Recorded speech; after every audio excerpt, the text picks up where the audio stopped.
5 tips for your first gig.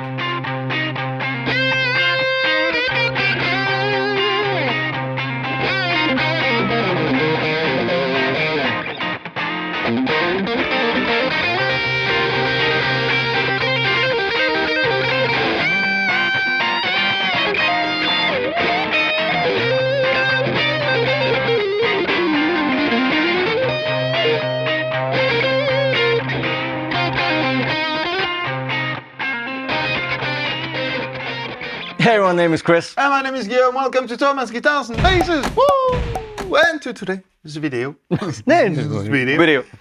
In which we will spread our wings and wisdom. No, this is Probably more the first than the second. We've been doing a lot of gear lately, so we were like, let's not do that, and let's talk about practical things that some of you, at the point of release of that video, might Find useful. Because it's probably going to be in like 2.5 months at this point. We've been working so hard to bring you entertainment throughout this summer that it might be, sometime around late summer, you might think of starting music, starting your own band, and maybe, why not, hopping on a stage and conquer the world, which we wish you highly recommend doing. And also, it's not only for your first gig. Obviously, this is something that people who play occasional gigs and just don't have a lot of experience or don't have anyone to talk to who can sort of give some, friendly advices and little hints and tips and everything. This might be actually useful. So we have 5 tips. Fun rock uncles today. with 5 tips. 5 tips indeed that could potentially help you a lot. To go through your first gig. Also, it's really hard to stay serious next to this guy. Tip number 1. So tip number 1 is, it's going to be related to practice, because that's going to be something that you want to do a lot, because if you think you know your songs, you're still going to probably have some moments of blackout where you're like, oh geez, what was the chord? I'm lost. So practice more than you think you should, and then you're going to have a much, much better time on stage. But the first actual point is practice being way too loud. It's something that can be quite overwhelming when you hop on a stage for the first time, or you go even just in the rehearsal room, and you kind of only used to playing in your bedroom, playing with headphones, playing at a reasonable volume that doesn't get you kicked out of your apartment. House,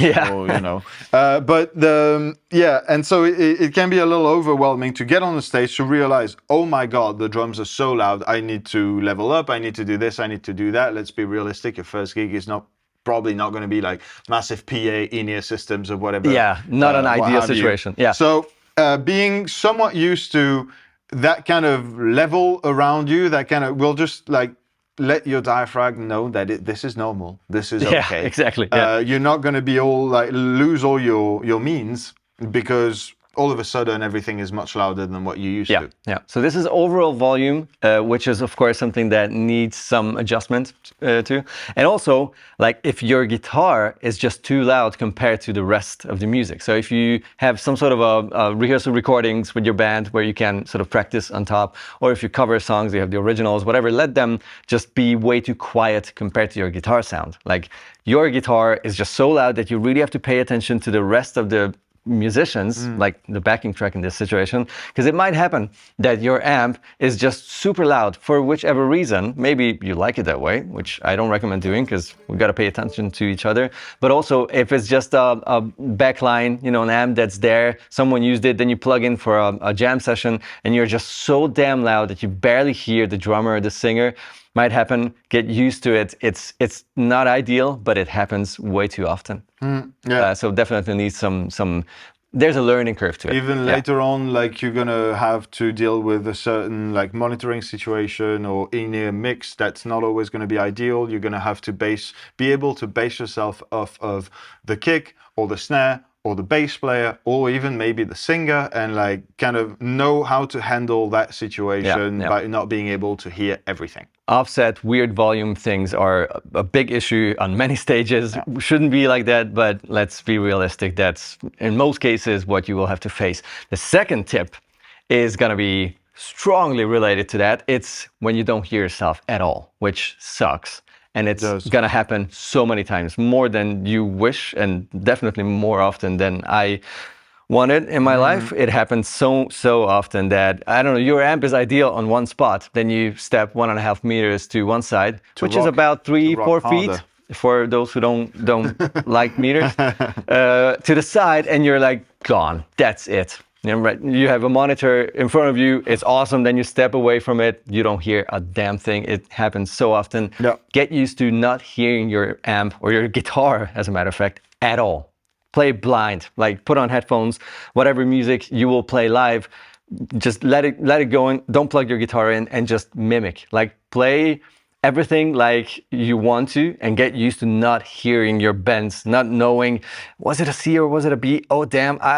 That's a thing that happens very often. Get used to it. It's a lot Get of used to it. visual practice, visual cues to make sure that you know worst case scenario. Okay, I know that I need to be in G. I need to start there, and then the rest of the riff goes like, you know, like, and even if you have something to visual to fall back on, if you get lost, if for one reason or another you don't hear yourself even for a short amount of time, kind of know where you are. It's also really good practice, as you said, for bends, because sometimes you're not going to be able to, you know, pitch perfect bends consistently, and so having that sort of muscle memory to know that, okay, like if I want to go a half step or a full step bend type of thing, is like your fingers will remember to a certain extent where to get to be somewhat correct, even if you don't hear the bend perfectly. The first effect of not hearing yourself is overbending every single bend, going way too high.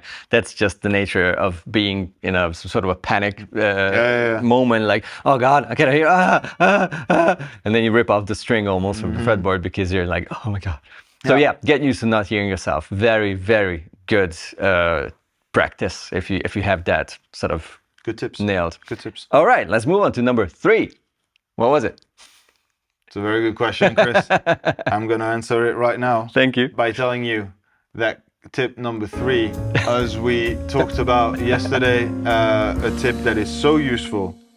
Tip number 3 is to practice standing up, which is something that I've always recommended heavily, because I didn't do it.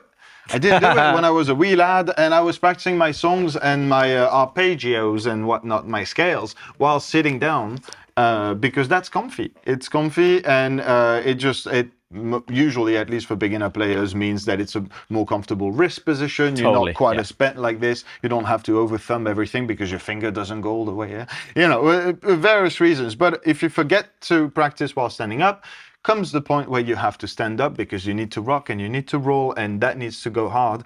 And all of a sudden, you're unable to play things that you've been able to play for so long.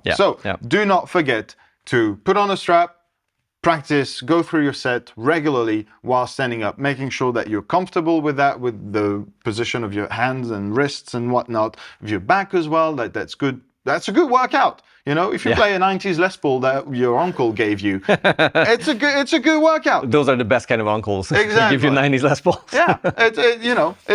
So I think it's good conditioning for you to be able to like stand up comfortably throughout a whole 30, 45, an hour long set, 3 hour long if you're doing like weddings and party bands and whatnot. And just be able to withstand that physically, but also feel comfortable playing the things you have to play while standing up. Totally. That's so weird. This is definitely not a point that only refers to gigging beginners, like players who never played gigs before. This is actually something that I've seen like proper pro players struggling with, because if you new generation guitar players, like anyone younger than the millennials will most probably be like, I've seen that guitar player on Instagram sitting around, and so I just sit around with my headphones, and that's all I do on the guitar, and become amazing musicians, but never ever stood up. And then there's a strap once on the guitar, and it's like the worst experience ever.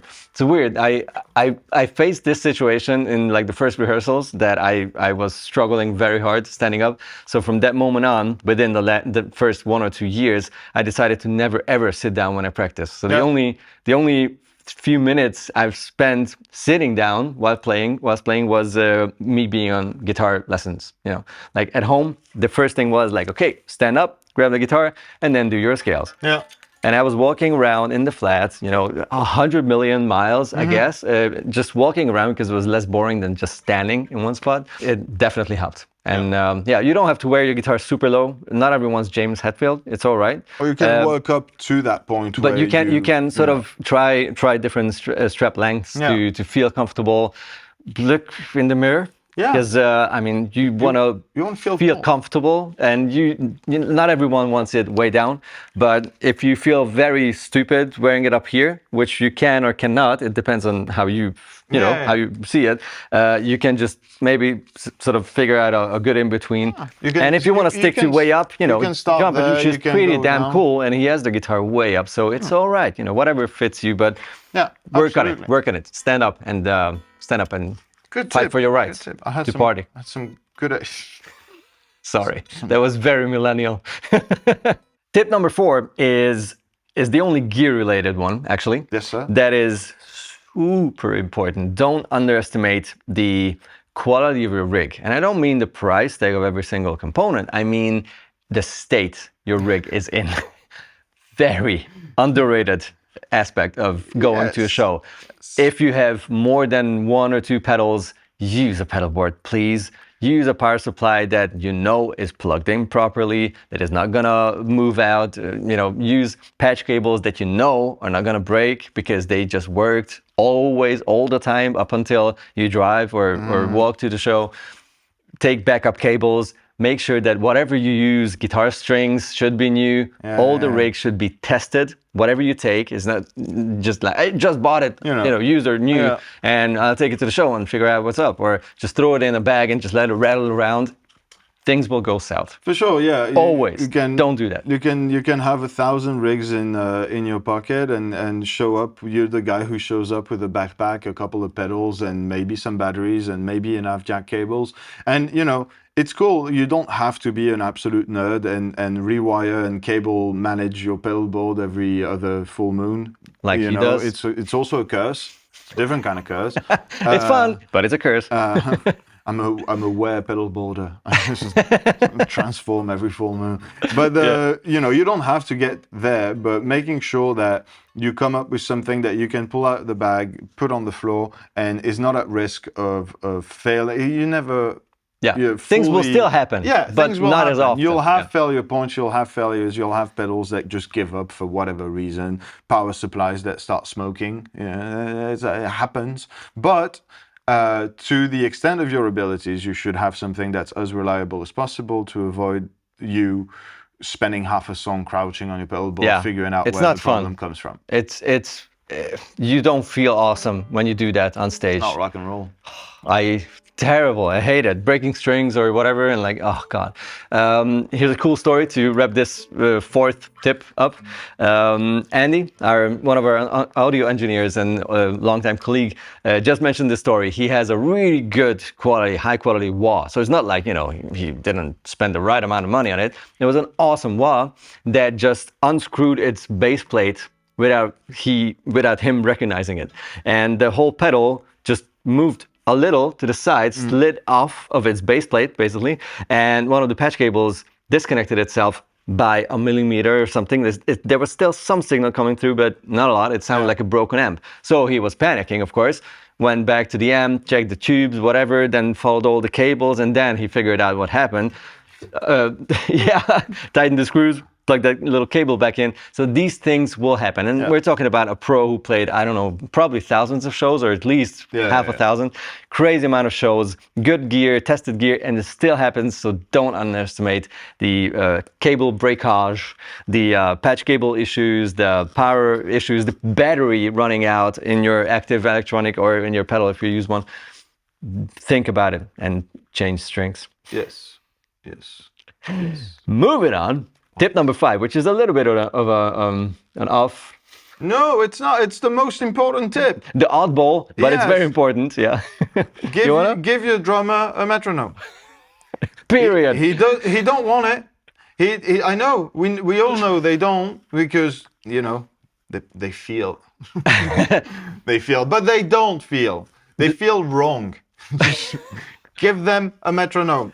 And now let's explain ourselves. Now that everyone hates us, We're not saying that every drummer should constantly play over a metronome during the whole show. It helps if the band is not confident on stuff, or if you have anything coming from like a backing track, like some synths or backing vocals running, you need to stay on track. But it's about the counting in for the songs. Yeah.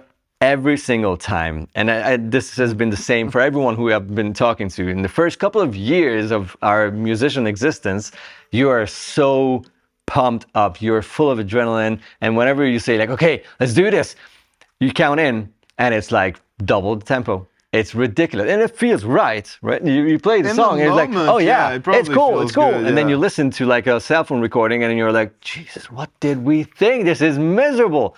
And then you have that sweeping part in the song and the solo, and then you realize, wait, what?